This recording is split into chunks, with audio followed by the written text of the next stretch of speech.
Guys, हम लोग आ चुके हैं हमारे नए सेशन में जिसमें हम 71st बीपीएससी के लिए जनरल स्टडीज़ का एजुटेरिया का टेस्ट लगाएंगे, जो कि फर्स्ट टेस्ट है और ये इनका फुल लेंथ टेस्ट है ना। इनका फुल लेंथ टेस्ट है, हम इसे सॉल्व करेंगे। आइए शुरू करते हैं। ठीक है, ये इंग्लिश मीडियम के लिए होता है फर्स्ट पेज इनका। आइए, फर्स्ट क्वेश्चन, हर्षवर्धन के शासनकाल के बारे में जानकारी के निम्नलिखित में से कौन से स्रोत हैं? नीचे दिए कूट का उपयोग करके सही उत्तर चुनें। तो देखिए, पहला, संस्कृत नाटक रत्नावली। जी हाँ, हर्षवर्धन के टाइम पे हर्षवर्धन ने खुद ने रत्नावली, नागनंदा और प्रियदर्शिका, ये 3 नाटकों की रचना की थी। ठीक है, तो पहला राइट है। दूसरा, फाहियान का यात्रा वृतांत। नहीं, देखो, फाहियान चंद्रगुप्त द्वितीय के टाइम पे आए थे, है ना। और ये यहाँ गलत हो जाएगा क्योंकि हर्षवर्धन के टाइम पे ना ह्वेनसांग थे। ठीक है। तीसरा, बांसखेड़ा शिलालेख। तो तीसरा आपका यहाँ पे राइट होगा। तो इसमें कौन कौन से राइट है? पहला और तीसरा। देखो, हर्ष के टाइम के ना आप, एक तो बांसखेड़ा शिलालेख हो गया और हर्षचरित जिसकी रचना बाण ने की थी। ठीक है, इससे हर्षवर्धन के शासनकाल के बारे में जानकारी मिलती है। नेक्स्ट, निम्नलिखित विकल्पों में से कौन सा हड़प्पा सभ्यता पर प्रकाश डालता है? तो देखो, पुरातात्विक खनन जब हुए थे 1921 में, जॉन मार्शल वाला जो न्यूज़ में छपा था, इसके बाद ही आपको हड़प्पा सभ्यता के बारे में सभी को पता चला था, है ना। तो इसका पुरातात्विक खनन। नेक्स्ट, निम्नलिखित में से कौन सा प्रारंभिक जैन साहित्य का हिस्सा नहीं है? तो देखिए, आचारांग सूत्र है, सूत्रकृतांग है, बृहत्कल्प सूत्र है। जो थेरी गाथा है ये बौद्ध से है। ठीक है, और उसमें भी थेरी लिखा हुआ है, ये थेरवाद, बौद्ध का थेरवाद से संबंधित है। ठीक है। आइए नेक्स्ट, मौर्य काल में विनिमय का माध्यम क्या था? तो गाय नहीं, चूर्णी, दिनार नहीं, ये पर्ण, जो पर्ण था वो मौर्य काल में विनिमय का माध्यम था। मौर्य काल 322 से 185 ईस्वी तक था। ठीक है, और ये पर्ण चांदी का होता था। ठीक है। नेक्स्ट, क्वेश्चन नंबर 5, निम्नलिखित में से कौन सिकंदर के साथ भारत नहीं आया था? ओके, तो इसमें देखिए, निर्याकस आए थे, डाइमेकस नहीं आए थे। डाइमेकस बिंदुसार के दरबार में आए थे, है ना, बिंदुसार के दरबार में आए थे, और ये सिकंदर के साथ नहीं आए थे। ओनेसिक्रेट्स आए थे, एरिस्टोबुलस ये भी आए थे। तो डाइमेकस इसमें है, जो कि इनके सिकंदर के टाइम पीरियड में नहीं आए थे। ठीक है, ठीक है, सिकंदर के साथ भारत नहीं आए थे। नेक्स्ट, 6 क्वेश्चन, निम्नलिखित में से कौन सा हड़प्पा स्थल भारत में स्थित है? सही कूट का उपयोग करके सही उत्तर चुने। ठीक है, तो देखिए, जो अमरी है ये भारत में नहीं है। ठीक है, ये गलत हो जाएगा। मिताथल, बनावली, ये दोनों हरियाणा में है, यानी इंडिया में। Okay, Haryana, India. ये हड़प्पा, ये पाकिस्तान में है। ठीक है, अमरी और हड़प्पा दोनों पाकिस्तान में है। ठीक है, तो इसमें आंसर हो जाएगा सी, 2 और 3। नेक्स्ट, निम्नलिखित में से किसने कलचुरी राजवंश की स्थापना की थी? तो कलचुरी राजवंश की स्थापना की थी कोकल प्रथम ने। ठीक है, कोकल प्रथम ने कलचुरी राजवंश की स्थापना की थी। कलचुरी एक चंद्रवंशीय वंश था। ठीक है, चंद्रवंशीय वंश था एक। यहाँ जो चंद्रदेव लिखे हुए हैं, इन्होंने गढ़वाल वंश की स्थापना की थी, है ना। गढ़वाल वंश की स्थापना चंद्रदेव ने की थी। ठीक है। नेक्स्ट, मिनहाजुद्दीन सिराज ने तबकात ए नासिरी पुस्तक किस सुल्तान को समर्पित की थी? देखो, आपने मिनहाज सिराज की तबकात ए नासिरी में खिलजी के बारे में, बख्तियार खान का आपने जो पूरा यात्रा वृतांत है, जिसमें कि उन्होंने बिहार और बंगाल पे जो आक्रमण किए थे उसके बारे में आपने पढ़ा था। ठीक है, तो इसमें पूछा ये है कि किस सुल्तान को समर्पित थी? तो ये थी नसीरुद्दीन महमूद। ओके, नसीरुद्दीन महमूद के लिए समर्पित बुक थी। आइए नेक्स्ट, इंग्लिश मीडियम यहाँ देख लें। 9th, अलाउद्दीन खिलजी ने किस हिंदू शासक को राय रायण की उपाधि दी थी? तो देखो, जो यादव वंश के डायनेस्टी के जो राजा थे उनको राय रायण की उपाधि दी थी इन्होंने, जो कहाँ के, देवगिरी के यादव वंश। ठीक है, इनका टाइम टेन्योर था 1308। ओके, ये थे रामचंद्र देव, वीरबलाल, सुंदर पांड्य, प्रताप रुद्रदेव, इन तीनों ने आत्मसमर्पण किया था, बट अलाउद्दीन खिलजी ने इन्हें राय रायण की उपाधि नहीं दी थी। ठीक है, नेक्स्ट, मध्यकालीन भारत के ऐतिहासिक स्त्रोत में चकला शब्द का प्रयोग किया गया है। तो चकला शब्द का प्रयोग किया गया है, यह सूबा और परगना के बीच एक क्षेत्रीय इकाई थी, लेकिन सरकार का पर्यायवाची नहीं थी। ठीक है, इसका ये हो जाएगा। और मेनली ये शाहजहाँ के टेन्योर की बात हो रही है। ठीक है, शाहजहाँ के टाइम पे ये वर्ड इनके टर्म में था। ठीक है, औरंगजेब ने जजिया कर किस वर्ष पुनः लागू किया? तो औरंगजेब ने जजिया कर 1679 में वापस से इसे लागू किया था। ठीक है, जिसे 1720 में मोहम्मद शाह का जो टेन्योर था उसमें समाप्त कर दिया गया था, पूर्णतः वापस से समाप्त किया था। देखो, सबसे पहले तो अकबर ने समाप्त किया था, है ना, फिर औरंगजेब पुनः लाया, फिर 1720 में मोहम्मद शाह ने वापस से समाप्त कर दिया। ठीक है, जजिया अगर क्या होता था ना, गैर मुस्लिम, मतलब कि Hindu, SC ST, lower caste, अलग, मतलब मुस्लिम नहीं हो आप, अगर मुस्लिम आप नहीं हो तो आपके ऊपर जजिया कर लगेगा। ओके, धर्म की बात हो रही थी, मैंने जो लोअर कास्टिज्म पे हो गया। ठीक है, नेक्स्ट, 1920 की खिलाफत समिति की बैठक किस शहर में हुई थी, जिसमें गांधी जी के असहयोग आंदोलन का नेतृत्व संभालने का अनुरोध किया गया था? ठीक है, तो देखो, ये हुआ था इलाहाबाद में। 1920 की खिलाफत समिति की बैठक इलाहाबाद शहर में हुई थी, जिसमें गांधी जी से असहयोग आंदोलन का नेतृत्व संभालने का अनुरोध किया गया था। ओके, नेक्स्ट, 13, निम्नलिखित में से कौन सा आधुनिक भारतीय इतिहास की घटनाओं का सही कालानुक्रम इंगित करता है? तो देखिए, सबसे पहले मार्ले मिंटो हो जाएगा, जो कि ये रहा, सी आंसर होगा इसमें से, मार्ले मिंटो जो 1909। ओके, फिर जलियांवाला बाग 1919, गांधी इरविन समझौता 1931, अगस्त प्रस्ताव 1940। ठीक है, चलिए नेक्स्ट, किस स्वतंत्रता सेनानी ने लाठी और अखाड़ा क्लब की स्थापना की थी? देखो, देख के लग रहा है कि उग्र विचारधारा। ठीक, उग्र विचारधारा, और ये है बाल गंगाधर तिलक। खैर, उग्र विचारधारा, ये तीनों ही उग्र विचारधारा से संबंधित है जो ऑप्शन में दिए हुए हैं, बट इसकी स्थापना बाल गंगाधर तिलक ने की थी। ठीक है, नेक्स्ट, निम्नलिखित को कालानुक्रमिक क्रम में व्यवस्थित करें। ओके, देखिए, फॉरवर्ड ब्लॉक, अगस्त प्रस्ताव, आज़ाद हिंद फौज का गठन, मुस्लिम लीग द्वारा मुक्ति दिवस। तो फॉरवर्ड ब्लॉक 1939, अगस्त प्रस्ताव 1940, नहीं सॉरी, ये 1942 वाला है, 8 अगस्त 1942। ओके, आज़ाद हिंद फौज का गठन 1942, और फिर मुस्लिम लीग द्वारा मुक्ति दिवस 1939। देखिए, अब यहाँ पे है ना, ईयर सेम हो गए, अब यहाँ पे डेट मायने रखेगी। तो फॉरवर्ड ब्लॉक की मई 1939 में, अगस्त प्रस्ताव अगस्त 1942 में, और फिर आज़ाद हिंद फौज ये 1 4 2 3, ये अगस्त, ये लेट हुआ था, अगस्त के बाद था, ये दिसंबर या नवंबर का टाइम पीरियड की बात थी, है ना।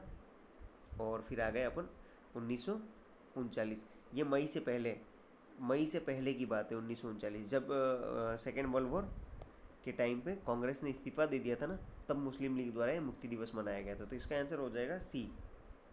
ठीक है, पहले कौन सा आएगा?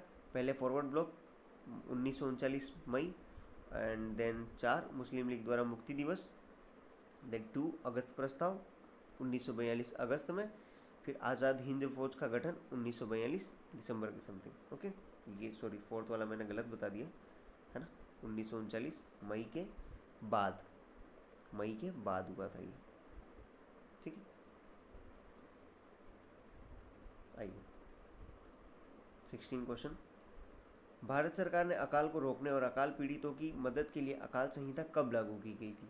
तो देखो, सबसे पहले तो ये हो गया कि क्या कहते हैं अपने, जो अकाल आया था तो उसके लिए फर्स्ट आयोग कब बनाया था? 1880 में फर्स्ट आयोग बनाया। उसके बाद उन्होंने एक संहिता बनाई और वो 1883 में लागू की गई थी। ठीक है, नेक्स्ट, ये इंग्लिश मीडियम के लिए। आइए नेक्स्ट क्वेश्चन, क्वेश्चन नंबर 17। 1765 में दीवानी के अधिकार मिलने के बाद अंग्रेज पहली बार किस पहाड़ी जनजाति के संपर्क में आए थे? तो देखिए, जब 1765 में दीवानी के अधिकार मिले थे, इसके बाद खासी जनजाति के संपर्क में आए थे लोग 1765 के टाइम पे। ठीक है, 18वां, वर्ष 1932 में अखिल भारतीय कांग्रेस कमेटी को निम्नलिखित में से एक आदेश पारित कर अवैध घोषित कर दिया गया था। वह आदेश था, वो था अवैध संघ का अध्यादेश 1932 में। ठीक है, जनवरी 1932 में डीएम का एक सिविल डिसोबीडियंस मूवमेंट, सविनय अवज्ञा आंदोलन के टाइम पे इन्हें एक अवैध संघ अध्यादेश के जरिए अवैध घोषित कर दिया गया था। नेक्स्ट, निम्नलिखित में से किसने 1902 ईस्वी में अखिल भारतीय दलित वर्ग महासंघ की स्थापना की थी? तो देखिए, इसकी स्थापना की थी भीमराव अंबेडकर, है ना।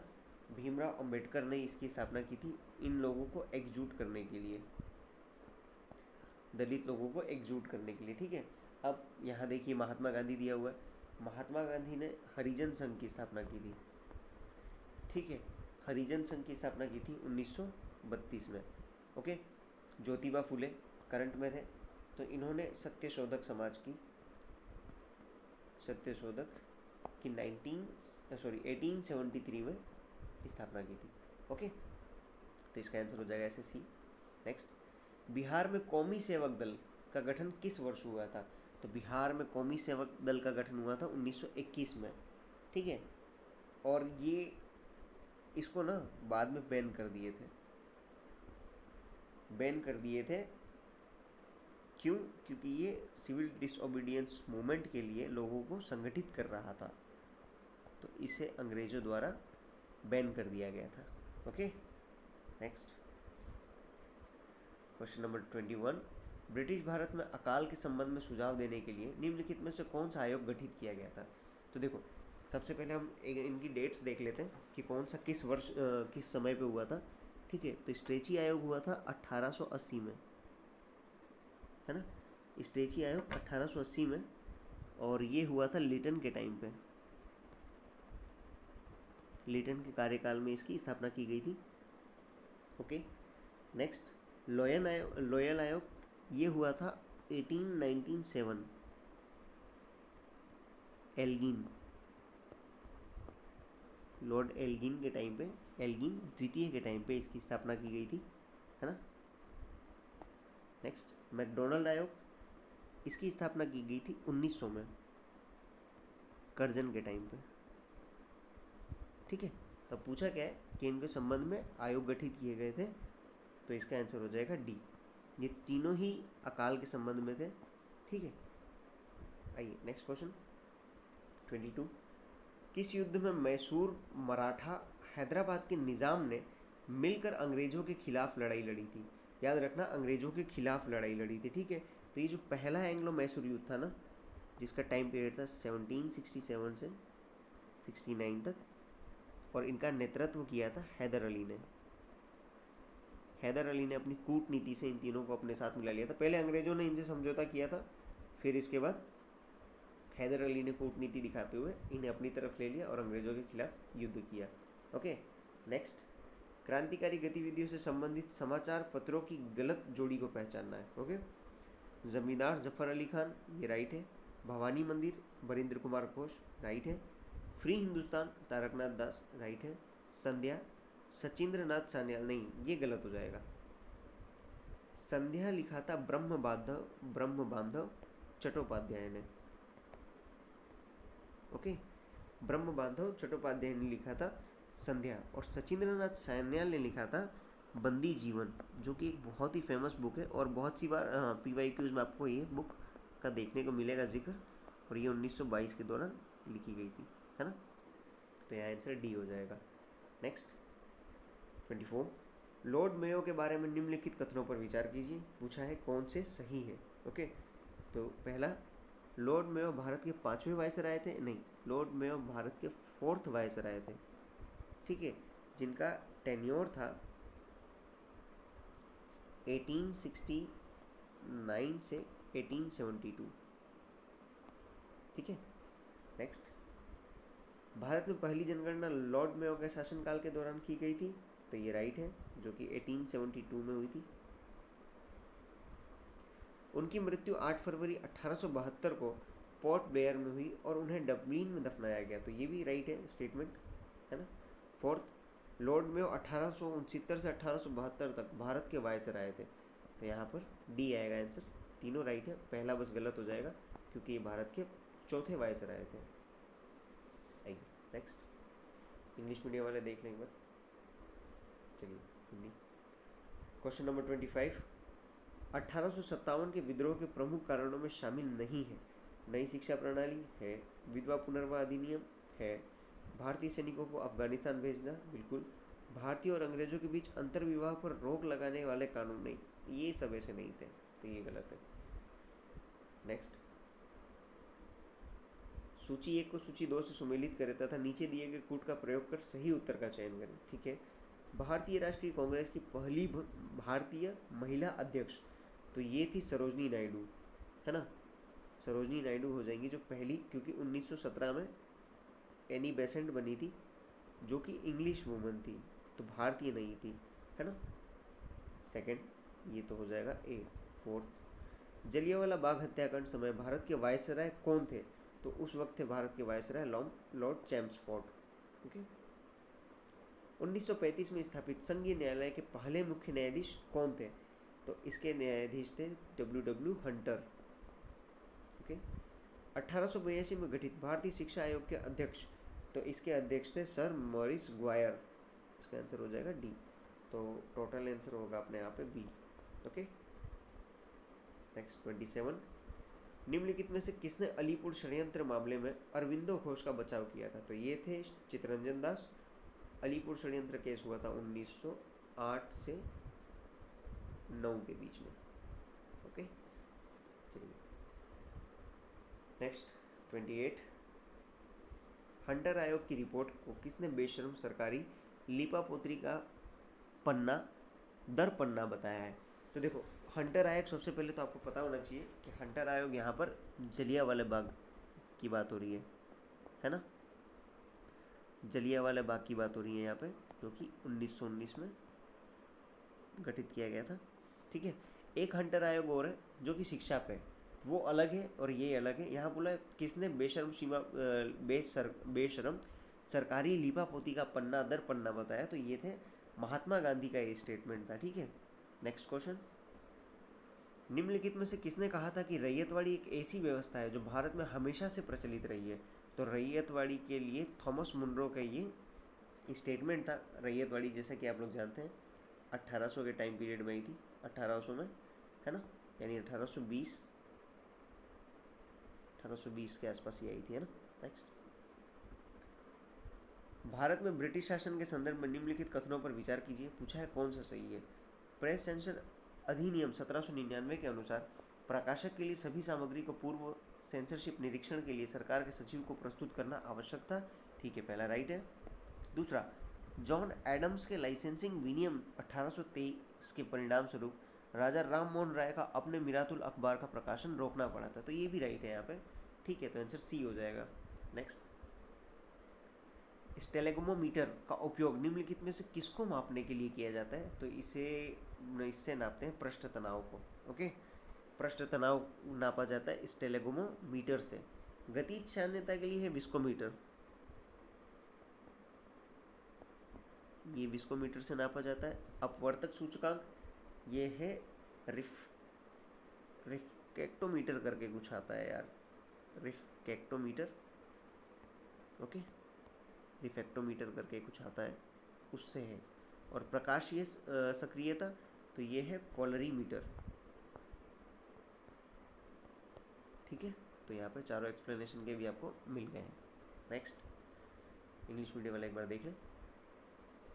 आइए, क्वेश्चन नंबर 32, ऋणात्मक त्वरण निम्नलिखित में से किसकी दिशा के विपरीत है। ठीक है, ऋणात्मक त्वरण किसकी दिशा के विपरीत है, तो ये है वेग के। ओके, वेग एक सदिश राशि है, इसका आंसर ए आएगा, वेग। नेक्स्ट, परिदर्शी पेरिस्कोप को किस सिद्धांत पर काम करता है?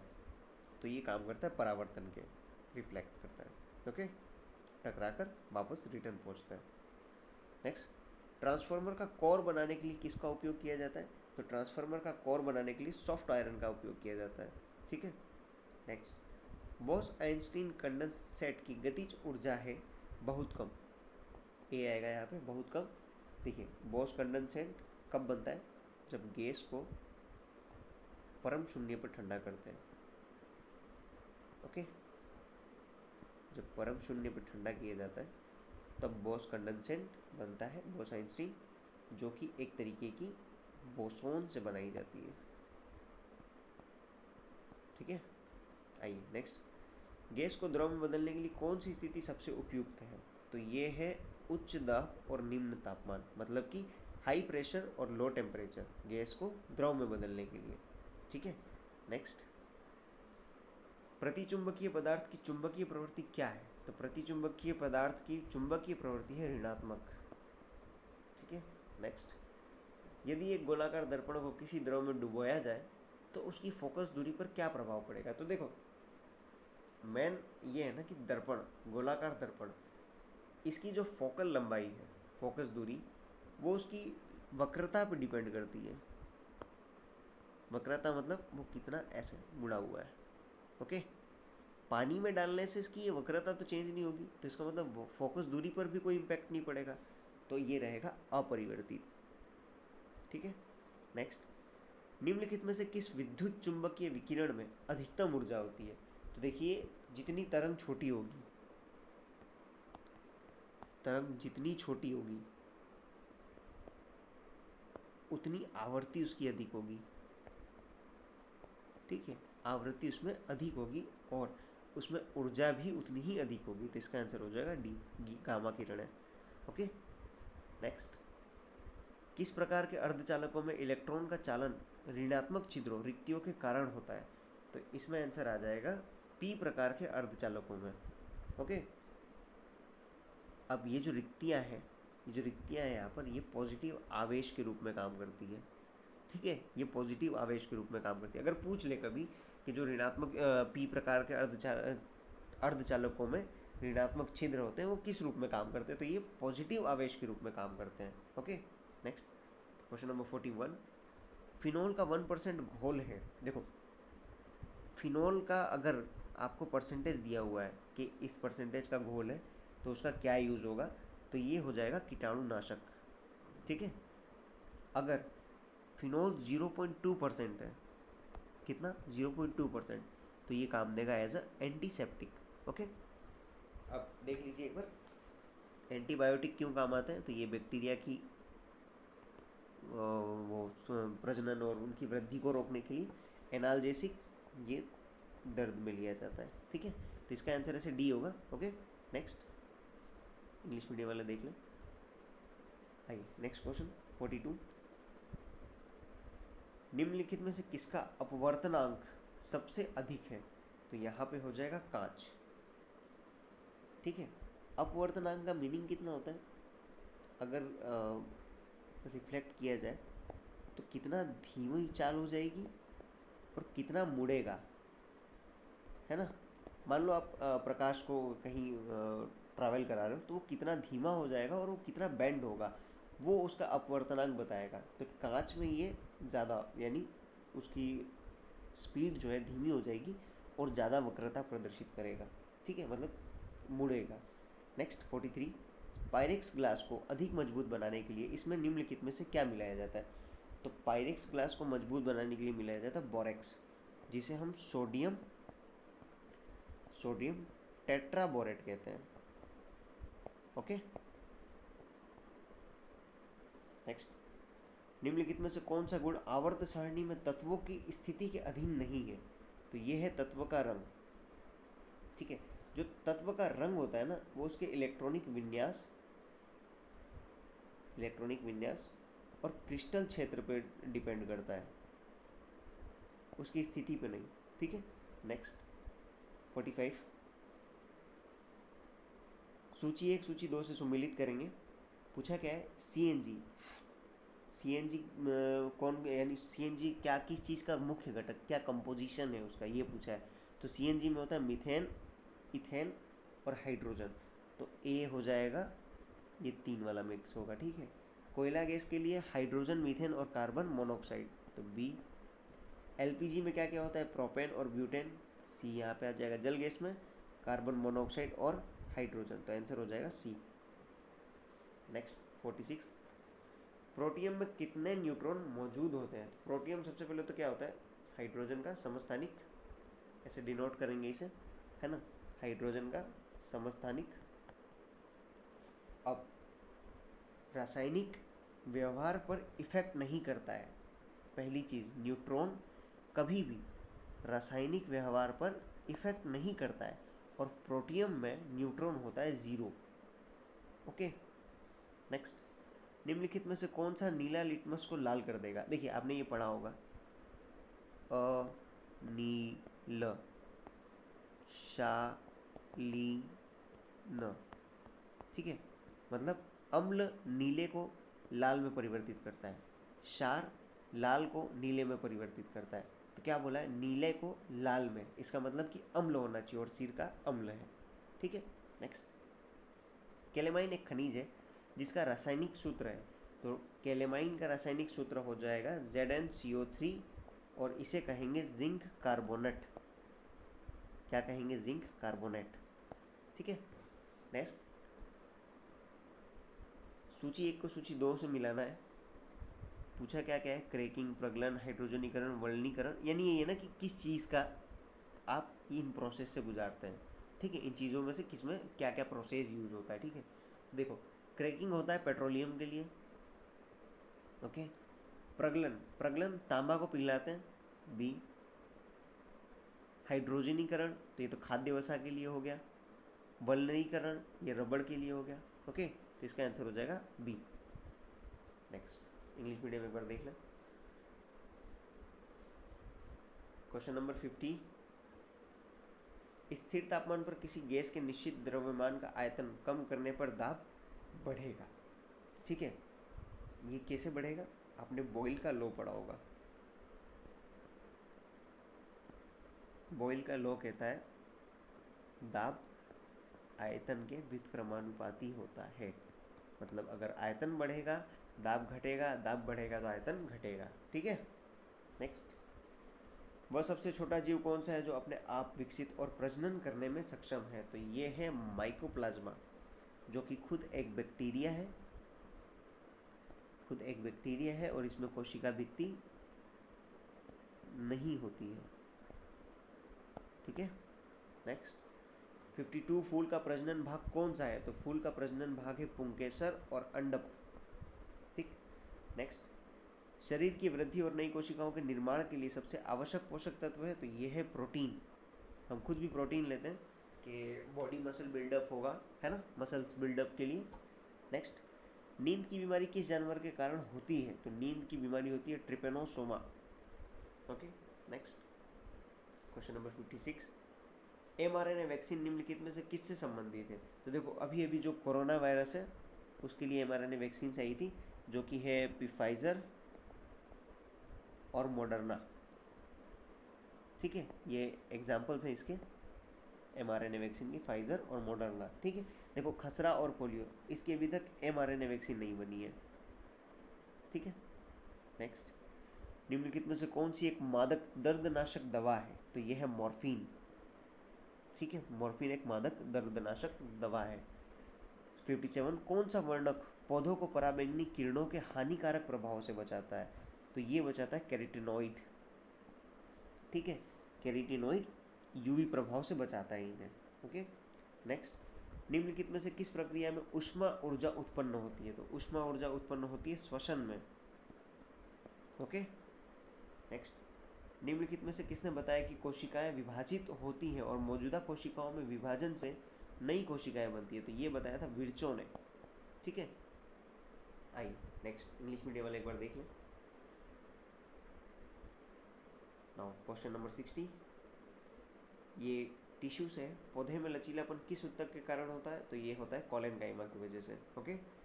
नेक्स्ट, पॉलिटी के क्वेश्चन चालू हो गए यहाँ से। पंचायती राज संस्थाओं में अनुसूचित जातियों और अनुसूचित जनजातियों के लिए आरक्षण किस अनुच्छेद के तहत प्रदान किया गया है? तो 243D है ना, ये है इनके आरक्षण से संबंधित है। पंचायती राज संस्था आप जैसा कि जानते हैं 73rd अमेंडमेंट, ओके, 9वां भाग 9, 11वीं अनुसूची, ठीक है। नेक्स्ट देखिए 243B किससे संबंधित है? तो गठन से संबंधित है, ओके। 243E पंचायती राज संस्थाओं की अवधि से, टेन्योर, और ये 243G ये विधानसभा को शक्ति देता है कि इनके लिए स्ट्रक्चर डिसाइड करें, ओके।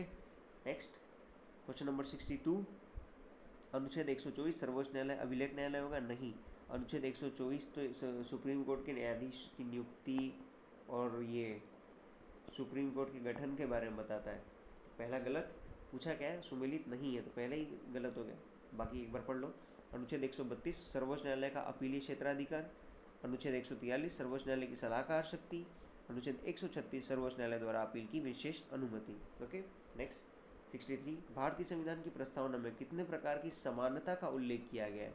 तो ये 2 प्रकार की है, प्रतिष्ठा और अवसर, है ना, प्रतिष्ठा और अवसर। न्याय की बात करें तो न्याय 3 प्रकार की है, ठीक है, आर्थिक, सामाजिक और राजनीतिक। नेक्स्ट 64, अनुच्छेद 368 में निर्धारित संविधान संशोधन की प्रक्रिया के संदर्भ में निम्नलिखित कथनों पर विचार करें, ठीक है। क्या पूछा है? संविधान संशोधन की पहल संसद के किसी भी सदन में की जा सकती है? बिल्कुल। विधेयक केवल मंत्री द्वारा ही प्रस्तुत किया जा सकता है, निजी सदस्य द्वारा नहीं, तो ये गलत हो जाएगा। थर्ड, संविधान संशोधन विधेयक प्रस्तुत करने के लिए राष्ट्रपति की पूर्व अनुमति की आवश्यकता नहीं होती है, राइट है। संघ के प्रावधानों में राज्य विधानमंडल द्वारा अनुसमर्थन की आवश्यकता नहीं होती है, तो ये गलत हो जाएगा, आवश्यकता होती है ना, आधे राज्यों की आवश्यकता होती है, तो इसमें हो जाएगा डी, क्योंकि पूछा है कौन से गलत है। नेक्स्ट, राष्ट्रीय अनुसूचित जनजाति आयोग के अध्यक्ष और उपाध्यक्ष के अलावा कुल सदस्य की संख्या कितनी है? तो देखो 5 सदस्य होते हैं टोटल, 2 यहाँ हट गए तो मतलब 3 बचेंगे, तो ये हो गए सी, ठीक है।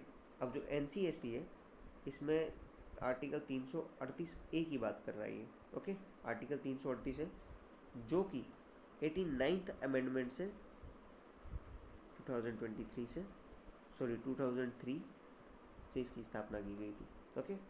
नेक्स्ट, निम्नलिखित में से किस शासन प्रणाली में द्विसदनीय प्रणाली की एक अनिवार्य विशेषता है? तो ये है संघीय प्रणाली में, ठीक है। नेक्स्ट, निम्नलिखित में से कौन सा एक मौलिक कर्तव्य है? देखिए, कार्यपालिका को न्यायपालिका से अलग करना, तो ये आर्टिकल 50 की बात करता है जो कि एक DPSP है, तो ये नहीं होगा। हमारी मिश्रित संस्कृति की समृद्ध विरासत को संरक्षित करना, उसका महत्व समझना, तो ये 6ठे नंबर का यानी कि 51A सब क्लोज F है ना, तो B राइट होगा। C, बच्चों के लिए निःशुल्क और अनिवार्य शिक्षा, तो आर्टिकल 45। अस्पृश्यता की प्रथा का उन्मूलन, आर्टिकल 17, तो यहाँ हो जाएगा B आंसर, है ना। मौलिक कर्तव्य के बारे में पूछा था, मौलिक कर्तव्य भाग 4A 42nd अमेंडमेंट से ऐड किया था, ठीक है। नेक्स्ट, इंग्लिश मीडियम वाले देख लें। 68 क्वेश्चन, भारत के नियंत्रक एवं महालेखा परीक्षक कैग किसके लिए मुख्य लेखा और लेखा परीक्षक के रूप में कार्य करते हैं? तो कैग के पदों का उल्लेख है 148 से 151, ओके, और ये केंद्र और राज्य दोनों के लिए काम करते हैं, ठीक है। नेक्स्ट, भारतीय संविधान की 5वीं अनुसूची किन 4 राज्यों को छोड़कर सभी राज्यों में अनुसूचित क्षेत्रों और अनुसूचित जनजातियों के प्रशासन का नियंत्रण से संबंधित है? 5वीं में जो है राज्य उनको छोड़ के, तो मतलब कि 6th शेड्यूल के बारे में पूछा है हमें। 6th शेड्यूल में 4 राज्य हैं, असम, मेघालय, त्रिपुरा और मिजोरम, ठीक है। कौन कौन से? असम, मेघालय, त्रिपुरा, मिजोरम, ओके। नेक्स्ट, भारत में न्यायपालिका द्वारा रीट जारी करने का प्रावधान किस देश से लिया गया? तो ये ब्रिटेन से लिया गया है, ठीक है। आर्टिकल 32 और 226 की बात हो रही है, ओके। नेक्स्ट, निम्नलिखित में से सही विकल्प चुने, ठीक है। केलकर समिति सार्वजनिक निजी भागीदारी मॉडल, राइट है। एल.के. झा समिति अप्रत्यक्ष कर के लिए आई थी, राइट है। सुखमय चक्रवर्ती समिति तो मौद्रिक प्रणाली पर पुनर्विचार के लिए, यानी यहाँ सभी राइट है, ओके। नेक्स्ट 72, जब किसी वस्तु पर सब्सिडी दी जाती है तो बाजार मूल्य लागत पर क्या प्रभाव पड़ता है? तो बाजार मूल्य घटेगा, है ना, क्योंकि जो कंपनी है वो उसे थोड़ा सस्ते में बेचेगी। नेक्स्ट 73, राष्ट्रीय आय अनुमान का पहला सरकारी डेटा मूल्यांकन कब जारी किया गया था? तो ये जारी हुआ था 1948-49 में, ओके, जो कि पीसी महानलोबी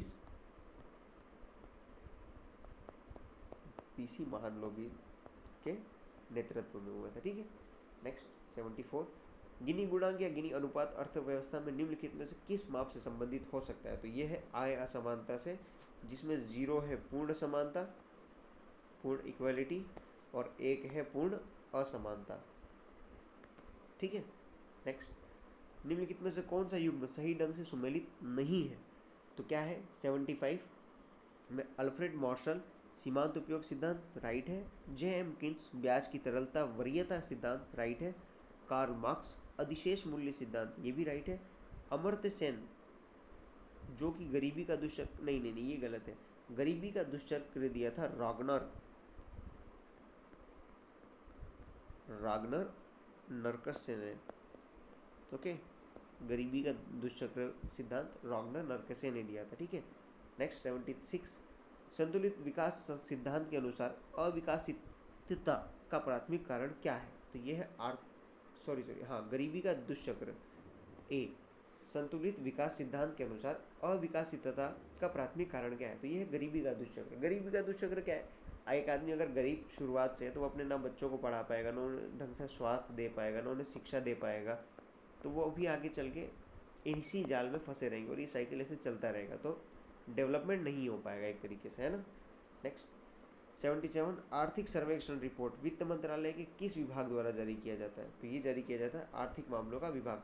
बजट से एक दिन पहले जारी होता है ना, इकोनॉमिक सर्वे। जैसे अगर अभी 2025-26 का बजट आया है ना, तो ये आता है जो उस साल 2024-25 में जो परफॉर्मेंस रहा है उसे बताता है, ओके।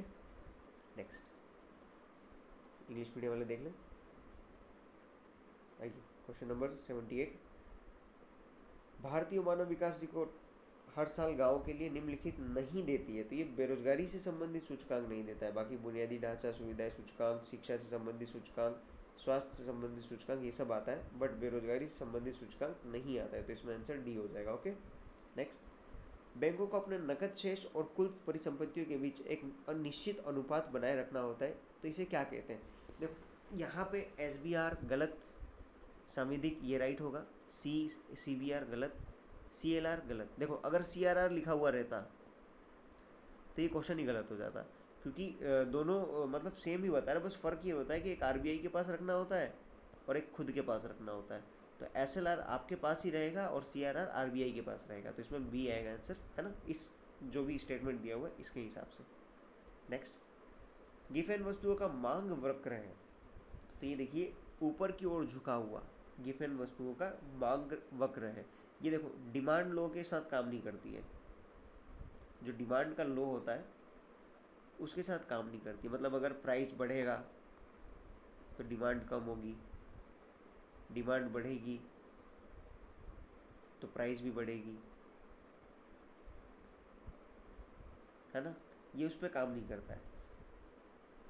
नेक्स्ट, पृथ्वी के आंतरिक भाग में उच्च ताप एवं दबाव के कारण कौन सी चट्टान का निर्माण होता है? तो देखिए उच्च दाब और उच्च ताप, तो यहाँ से होगी कायांतरित चट्टान, मतलब जो नीचे सबसे लोअर पार्ट में ये चेंज होने लगती है अपने आप, हाई टेम्परेचर और हाई प्रेशर से, ओके। नेक्स्ट, वर्ष भर 30 से 35 डिग्री उत्तरी और दक्षिणी अक्षांश के बीच बहने वाली हवाओं को क्या कहते हैं? तो ये इसे कहा जाता है पश्चिमी हवाएं, ठीक है। नेक्स्ट, क्वेश्चन नंबर 83, निम्नलिखित हिमालय की सबसे पूर्वी चोटी कौन सी है? तो सबसे पूर्वी चोटी है नामचा बरवा, जो कि है अरुणाचल प्रदेश में, ओके। यहाँ पे इंडिया के मैप में अगर देखोगे आप तो यहाँ पे स्थित है सबसे कॉर्नर में। नेक्स्ट, नीलगिरी और अन्नामलाई पहाड़ियों के बीच स्थित दर्रा कौन सा है? तो देखिए ये है पालघाट दर्रा, कहाँ है? केरला में, ठीक है। थालघाट महाराष्ट्र, भोरघाट महाराष्ट्र, गोरम घाट राजस्थान में, ठीक है। आंसर बी हो जाएगा, पालघाट। नेक्स्ट, निम्नलिखित में से कृषि पद्धतियों का सही क्रम कौन सा है? तो सही क्रम कौन सा है? हम लोग खेतिहर किसान मजदूर के घर से और हमें आना भी चाहिए। मिट्टी की तैयारी, बुआई, सिंचाई, कटाई, ओके। नेक्स्ट, भारत की जनगणना 2011 के अनुसार देश में सर्वाधिक दशकीय जनसंख्या वृद्धि दर वाला जिला कौन सा है? तो ये है यहाँ पे अपने आप में कुरुंग कोमे, कुरुंग कुमे, जो कि है अरुणाचल में, है ना, यहाँ पे 111.01% की वृद्धि प्रदर्शित की गई है। ओके, नेक्स्ट, निम्नलिखित में से कौन सा भारत का विश्व स्तर पर स्वीकृत राष्ट्रीय हॉटस्पॉट नहीं है? तो ये है गारो हिल्स। गारो हिल्स नहीं है ना। देखो, पूर्वी हिमालय, सुंडालैंड, पश्चिमी घाट, इंडो बर्मा का सूचर क्षेत्र, है ना, इंडो बर्मा, ये फोर्थ है, तो इसमें ये भी गलत हो जाएगा, है ना। नेक्स्ट, इंग्लिश मीडियम वाले देख लें। आइए नेक्स्ट 88, निम्नलिखित में से कौन सा सर्वाधिक स्थिर पारिस्थितिक तंत्र है? तो ये हो जाएगा समुद्री पारिस्थितिक तंत्र सबसे स्थिर है ना। नेक्स्ट, हमारे सौरमंडल से संबंधित निम्नलिखित कथनों पर विचार कीजिए। बिल्कुल, क्या है? सप्तऋषि बिग बियर तारामंडल का एक हिस्सा है, ठीक है। बिग बियर को उर्सा मेजर भी कहा जाता है, ये भी राइट है। क्षुद्र ग्रह बेल्ट मंगल और पृथ्वी की कक्षाओं के बीच स्थित है, तो देखो ये गलत है, पृथ्वी नहीं है, बृहस्पति है। ओके, तो तीसरा गलत हो जाएगा। चौथा, सबसे बड़ा क्षुद्र ग्रह सीरिस है, तो ये भी राइट है। तो 1, 2 और 4 डी सही पूछा है ना। नेक्स्ट, बेगा जनजाति मुख्यतः निम्नलिखित में से किस राज्य में पाई जाती है? अभी अभी करंट अफेयर में थी ये बेगा जनजाति, तो ये है मध्य प्रदेश में। ओके, नेक्स्ट, भूमध्य रेखा निम्नलिखित में से किस देश से होकर गुजरती है? तो भूमध्य रेखा निकलती है ऐसे, देखिए लाइन से, यहाँ तक गैबोन, मालदीव और Brazil. Okay, next, question number 92, Namib रेगिस्तान कहाँ स्थित है? तो यह है अफ्रीका में, ठीक है। नेक्स्ट, सूची 1 को सूची 2 से सुमेलित कीजिए, ठीक है। क्या पूछा है? एंडीज, अल्ताई, अलाप्स और अप्लेशियन, ये कहाँ कहाँ पे? तो देखिए, एंडीज है दक्षिण अमेरिका में, ओके, अल्ताई है एशिया में, अलाप्स है यूरोप में और अप्लेशियन है उत्तरी अमेरिका में। तो इसका आंसर हो जाएगा सी, ठीक है। नेक्स्ट, 0 डिग्री अक्षांश और 0 डिग्री देशांतर किस महासागर में एक दूसरे से मिलते हैं? तो ये मिलते हैं अटलांटिक महासागर में। ओके, 0 डिग्री अक्षांश, 0 डिग्री देशांतर कहाँ मिलते हैं? तो ये अटलांटिक में मिलते हैं, ठीक है। नेक्स्ट, निम्नलिखित में से कौन सा देश स्वर्ण त्रिभुज के अंतर्गत नहीं आता है? स्वर्ण त्रिभुज के अंतर्गत नहीं आता है, तो ये आता है वियतनाम, इसमें नहीं आता है। स्वर्ण त्रिभुज क्या है? मादक पदार्थों के लिए। ओके, नेक्स्ट, ऐसे ही देखो, स्वर्ण त्रिभुज है ना, वैसे ही चांद भी है, पाकिस्तान, ईरान, अफगानिस्तान वाला, ठीक है। नेक्स्ट, इंग्लिश मीडियम वाले देख लें। ओके, 96, बिहार प्रांतीय कांग्रेस का दूसरा अधिवेशन किसके प्रयासों से आयोजित हुआ था? तो ये हुआ था बापू दीपा नारायण सिन्हा के प्रयासों से, ठीक है। नेक्स्ट, कर्नाट वंश के किस शासक ने कर्नाट कुलभूषण की उपाधि धारण की थी? तो ये थे नान्यदेव। नान्यदेव थे जो कर्नाट कुलभूषण की उपाधि धारण किए थे। नेक्स्ट, बिहार में सैन्य अभियान आयोजित करने और बिहार को दिल्ली सल्तनत के अधीन लाने वाला पहला शासक कौन था? तो ये थे इल्तुतमिश। ओके, नेक्स्ट, बाज बहादुर जो 1607 में बंगाल का गवर्नर बना, कुल खान की उपाधि किसने दी थी? तो कुल खान की उपाधि इन्हें दी थी जहांगीर ने। ओके, नेक्स्ट, मांझी प्रथा, देखिए मांझी प्रथा संथाल से जुड़ी हुई है, जहाँ पे संथाल आंदोलन हुआ था, किस विद्रोह से संबंधित है? तो ये है संथाल विद्रोह से, 1855 से 56, है ना। संथाल विद्रोह सिद्धू और कान्हू का नेतृत्व, याद आना चाहिए यहाँ पे, है ना। नेक्स्ट, 101, पीर मोहम्मद मुनीस ने अपनी किस पत्रिका में चंपारण के किसानों की दुर्दशा को मार्मिक चित्रण किया था? तो ये उन्होंने किया था प्रताप में, जिसमें वो दुख और सर्व दुख वाली कॉन्सेप्ट बताया था उन्होंने, है ना, पीर मोहम्मद मुनीस। नेक्स्ट, मुजफ्फरपुर में होम रूल लीग की स्थापना किसने की थी? तो ये थे जनकधारी प्रसाद। होम रूल लीग आप जानते हैं 1916 2 भागों में बटी थी, तिलक की और एनी बेसेंट की। ओके, नेक्स्ट, भारत छोड़ो आंदोलन के दौरान झंडा फहराते समय पुलिस की गोली से फुलेना प्रसाद श्रीवास्तव की मृत्यु कहाँ हुई थी? तो ये हुई थी सिवान में, 1942। मैंने एक मॉडर्न हिस्ट्री पे एक छोटी वीडियो बना रखी है 7 से 8 मिनट की, जिसमें भारत छोड़ो आंदोलन के बारे में जो जो मतलब क्विक फैक्ट्स हैं जो आपके पेपर में आ सकते हैं वो मैंने उसमें बताया, तो एक बार आप वो वीडियो देख लीजिए, वो हेल्पफुल रहेगी आपके लिए, है ना। नेक्स्ट, बिहार में एस्बेस्टस एक चमकदार और रेशेदार खनिज मुख्यतः कहाँ पाया जाता है? तो ये पाया जाता है मुंगेर में। रोहतास में तो पाइराइट पाया जाता है ना। यहाँ मुंगेर में पाया जाता है ये एस्बेस्टस। नेक्स्ट 105, बिहार को कितने भूकंप क्षेत्रों में विभाजित किया गया है? तो बिहार को 3 में विभाजित किया गया है, ठीक है। डायरेक्ट 3, 4 और 5, ठीक है। जिसमें से 4 में आता है 63.7% एरिया और 5.2% क्षेत्र आते हैं 5 में, ठीक है। जिसमें से 8 जिले हैं। और सबसे भयानक था 1934 का भूकंप बिहार में, जिसमें 10,000 लोगों की मृत्यु हुई थी, है ना। महात्मा गांधी इसी टाइम सक्रिय राजनीति से अलग हटके बिहार में मदद करने लग गए थे, ठीक है। नेक्स्ट आइए इंग्लिश मीडियम वाले देख लें। क्वेश्चन नंबर 106, बिहार के किस क्षेत्र में धारवाड़ चट्टानें पाई जाती है? तो दक्षिण पूर्व का जो एरिया है यहाँ पे धारवाड़ चट्टानें पाई जाती है। धारवाड़ चट्टानें बेसिकली रूपांतरित और अवसादी चट्टानें होती हैं, ठीक है, जो कि आपको देखने को मिलेगी जमुई, मुंगेर, बांका और देवघर में, ठीक है। ये इन क्षेत्रों में आपको धारवाड़ चट्टानें देखने को मिलेगी। नेक्स्ट, पंचायती राज संस्थाओं में महिलाओं को 50% आरक्षण देने वाला भारत का पहला राज्य कौन सा था? तो ये था बिहार, जिसने 2006 में सबसे पहले 50% आरक्षण दिया था। इसके बाद मध्य प्रदेश और आंध्र प्रदेश ने फॉलो अप किया था, है ना। नेक्स्ट, संविधान सभा में बिहार से कितने सदस्य थे? तो बिहार से टोटल थे 36। आपको जैसा पता है संविधान सभा का गठन 1946 पहली बैठक, है ना। जब स्टार्टिंग में हुए थे तब 389 सदस्य थे। इसके बाद पाकिस्तान अलग हुआ तो कम हो गए। आपको मुख्य नाम याद रखने चाहिए, सच्चिदानंद सिन्हा, है ना, सच्चिदानंद सिन्हा और राजेंद्र प्रसाद, ये दोनों बिहार के संविधान सभा से थे, ओके। किस राज्य में अल्पसंख्यक आयोग को पहली बार वैधानिक शक्तियाँ दी गई है? तो बिहार राज्य में अल्पसंख्यक आयोग को पहली बार वैधानिक शक्तियाँ दी गई है, ठीक है।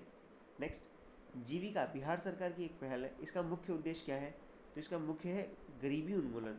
आपने एक स्वयं सहायता समूह जैसा इसे SHG के रूप में लागू कर रखा है ना, जिसको वर्ल्ड बैंक का सपोर्ट है।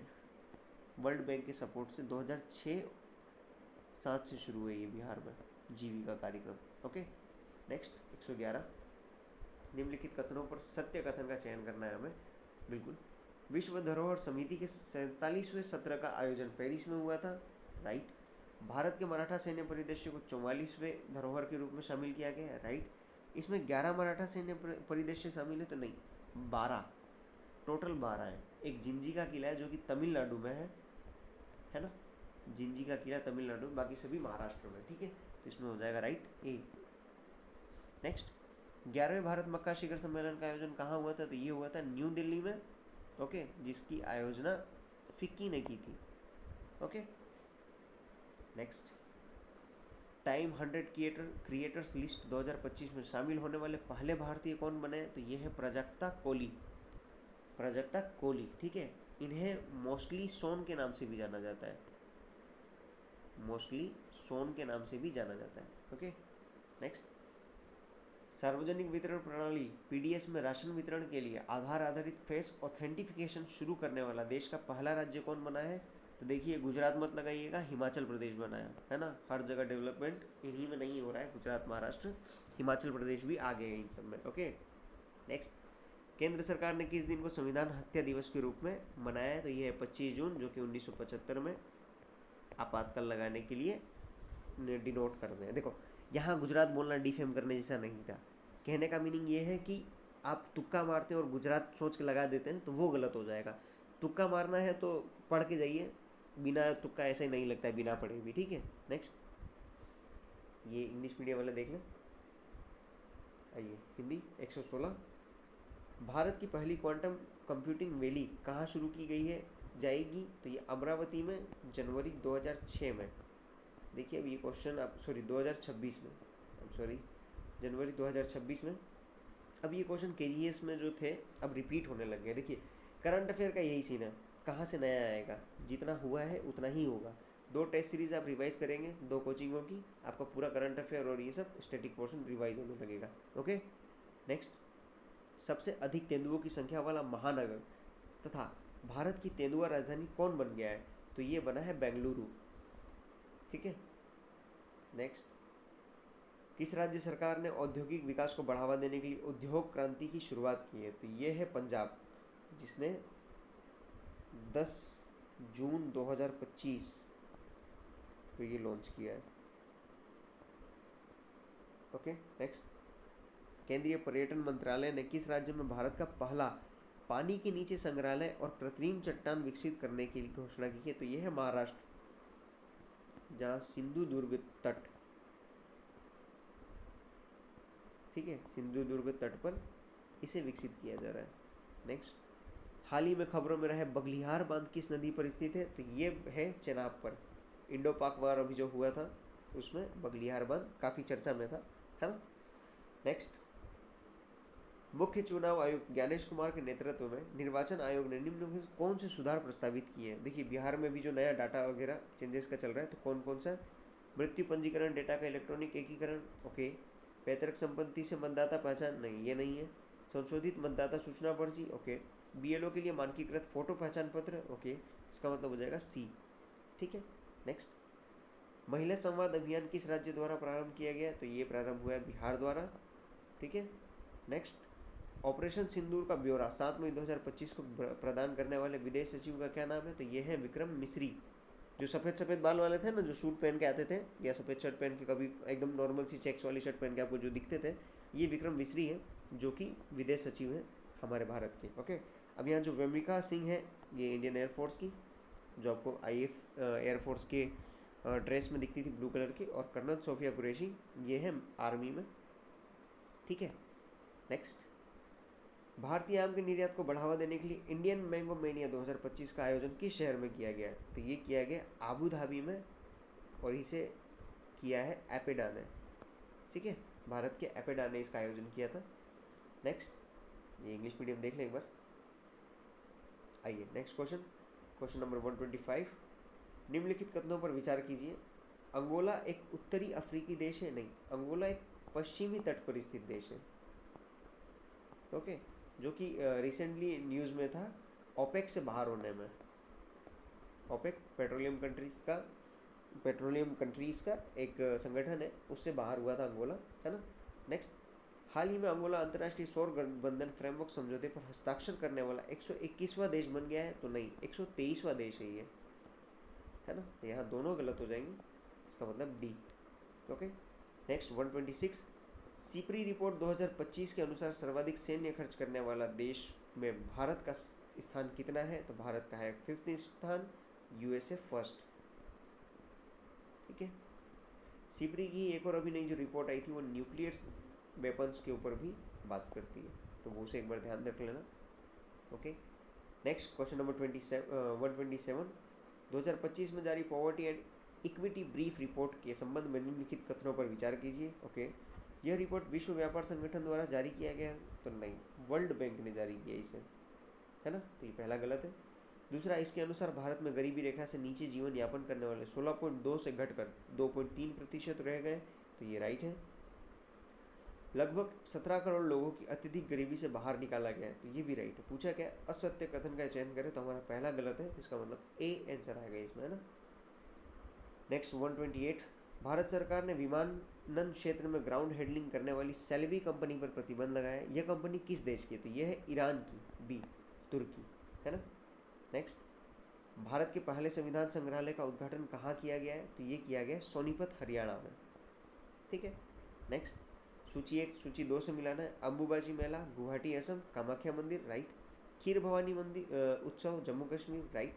खुबानी फूल उत्सव उत्तराखंड, नहीं, ये लद्दाख में मनाया जाता है, तो ये गलत। चापचारकूट त्यौहार मिजोरम राइट। ठीक है, नेक्स्ट 131, केंद्रीय बजट 2025-26 को पेश करते समय कोट किया गया कथन, कोई देश केवल उसकी मिट्टी से नहीं बल्कि देश उसके लोगों से है, यह किसका है? तो ये कथन है गुरजादा अप्पा राव, जो कि एक तेलुगु कवि है। आपने अभी स्पेशल ऑप्स 2 भी देखी होगी, तो उसमें भी जो विलन का रोल निभाता है वो भी इस टाइप का ही कोट करता है, तो ये सेम है ना दोनों। नेक्स्ट, इंग्लिश मीडियम वाले देख लें एक बार। आइए क्वेश्चन नंबर 132, केंद्रीय बजट 2025-26 में विकसित भारत के लिए 6 व्यापक सिद्धांत प्रस्तुत किए हैं, निम्नलिखित में से कौन सा इसमें शामिल नहीं है? तो देखिए, इसमें शामिल नहीं है गरीबी से मुक्ति है, 100% अच्छे स्तर की स्नातकीय शिक्षा नहीं, इसे शामिल नहीं किया गया, कुशल कामगार के साथ सार्थक रोजगार ये है, आर्थिक गतिविधियों में 70% महिलाएं ये भी है, इसमें बी आंसर हो जाएगा, है ना। नेक्स्ट, केंद्रीय बजट 2025-26 में खर्च होने वाले शीर्ष 4 मद को अवरोही क्रम में व्यवस्थित करेंगे हम। ठीक है, तो देखिए, ब्याज अदायगी 20% खर्च, करों और शुल्क में राज्यों का हिस्सा 22% खर्च, केंद्रीय क्षेत्र की योजना 16% ले जाती है ये, और रक्षा 8%। ओके, पूछा क्या है? अवरोही क्रम में, तो ये आएगा, सबसे पहले आएगा 22%, सेकेंड 20%, थर्ड आएगा 16% और फोर्थ आएगा 8%। ठीक है, तो आंसर हो जाएगा हमारा सी। नेक्स्ट, केंद्रीय बजट 2025-26 में घोषित भारत ट्रेड नेट का मुख्य उद्देश्य क्या था? तो भारत ट्रेड नेट का मुख्य उद्देश्य है अंतर्राष्ट्रीय व्यापार हेतु डिजिटल सार्वजनिक अवसंरचना स्थापित करना। ओके। नेक्स्ट 135, केंद्रीय बजट 2025-26 में निम्नलिखित कथनों पर विचार करें तथा सत्य कथन का चयन करें। ओके, नई कर व्यवस्था के अंतर्गत वेतनभोगी करदाताओं के लिए आयकर छूट की सीमा 12.75 लाख रुपए होगी। ओके, 24 लाख रुपए से अधिक आय पर 30% आयकर देना होगा, ये सभी के लिए, तो इस पर सी आ जाएगा, है ना। देखो, 12 लाख तक तो टैक्स लगाया है, बट इन्होंने रीबेट मिल जाता है ना, रीबेट मिलता है आपको आयकर अधिनियम के तहत, ये याद रखना। ओके। 136, आर्थिक सर्वेक्षण 2024-25 के अनुसार वित्तीय वर्ष 2025-26 में अपेक्षित जीडीपी में वृद्धि कितनी है? तो ये है 6.3 से 6.8%। ओके। नेक्स्ट, आर्थिक सर्वेक्षण 2024-25 के अनुसार असत्य कथन का चयन करें। तो क्या है? वैश्विक सेवा निर्यात में भारत का स्थान 7 है, राइट। सीमेंट उत्पादन में भारत का स्थान 3रा है, नहीं, गलत, सेकेंड है। निर्माण सेवाओं में भारत का स्थान 8 है, ओके। वस्त्र और परिधान के निर्यात में भारत का स्थान 6 है, तो राइट, इसमें बी गलत होगा, ओके, असत्य पूछा है। नेक्स्ट 138, आर्थिक सर्वेक्षण 2024-25 के अनुसार निम्नलिखित कथनों पर विचार कीजिए। ओके, वित्तीय वर्ष 2020-21 से वित्तीय वर्ष 2023-24 में राजकोषीय घाटे में लगातार कमी आई है, ठीक है, राइट है ये स्टेटमेंट। वित्तीय वर्ष 2020-21 से वित्तीय वर्ष 2023-24 में पूंजीगत व्यय जीडीपी के प्रतिशत के अनुसार में लगातार वृद्धि हुई है, तो ये भी राइट है। पूछा क्या है? असत्य कथन, तो यहाँ आ जाएगा डी। ओके। नेक्स्ट, आर्थिक सर्वेक्षण 2024-25 के अनुसार वित्त वर्ष 2025 में कृषि क्षेत्र में कितने प्रतिशत की वृद्धि का अनुमान है? तो ये है 3.8% की वृद्धि का अनुमान है, ओके। और इंडस्ट्री में 6.2%, सेवा में 7.2%। इंपॉर्टेंट डाटा, याद रखें इसे, ठीक है। इंग्लिश मीडियम वाले देख लें एक बार। नेक्स्ट, क्वेश्चन नंबर 140, भारत की स्थापित उत्पादन क्षमता क्रम में व्यवस्थित करें, और पूछा है इसको ऊर्जा क्षेत्र वाले को घटते क्रम में बताना है ना।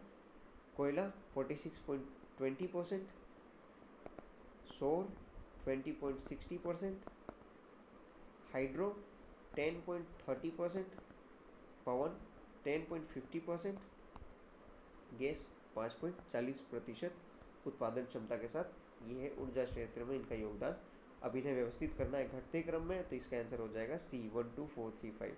ओके, आइए अब यहाँ से मैथ्स के क्वेश्चन है, आप लोग खुद सॉल्व कीजिएगा, मैं आंसर बता देता हूँ। 141 का बी, 142 का बी, 143 का बी, 144 का बी, 145 का ए, 146 का बी, ओके। नेक्स्ट 147 का ए, 148 का डी, 149 का ए, 150 का B. Okay, thank you guys, यहीं से हमारा टेस्ट पूरा कंप्लीट होता है। ओके, अब आप मुझे कम से कम कमेंट में रिव्यू दीजिए कि हमें और क्या सुधार करने चाहिए, और आपको कैसे टेस्ट चाहिए और किस कोचिंग के टेस्ट चाहिए, है ना। Thank you guys.